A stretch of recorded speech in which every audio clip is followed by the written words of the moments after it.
In this video you are going to learn what happens in a reaction, why some reactions are endothermic and some exothermic.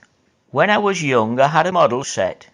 Inside the box were the various components and an instruction book containing 80 models to build. On the first day I built a ship. The day after I wanted to build a tank, but I could not. Any idea why? I hadn't enough pieces left to build the tank. I had to take my ship to pieces and then use those pieces to build up the tank. You can liken this analogy to what happens in reactions. Consider the reaction between hydrogen and iodine to give hydrogen iodide. The reactants are what react and are on the left-hand side of the arrow in the equation, and the products are what are produced in the reaction are on the right-hand side of the arrow in the equation. We can represent what happens in this reaction by the diagram. A is the activation energy, which is the energy taken in to break the HH and the II bonds in the reactants. C is the energy given out when the new HI and HI bonds make to form the products.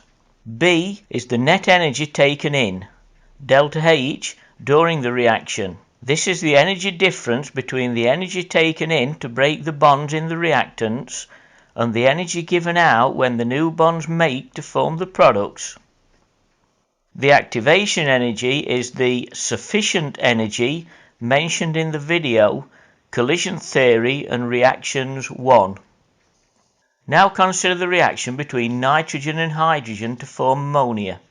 This is the Haber process. We can represent what happens in this reaction by the diagram.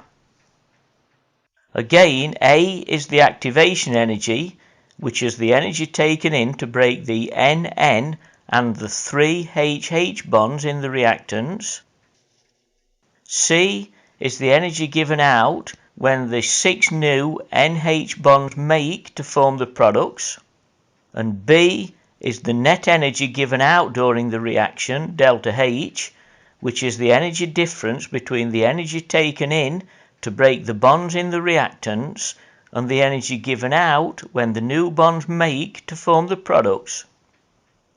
So, to recap, breaking bonds takes in energy, making bonds gives out energy.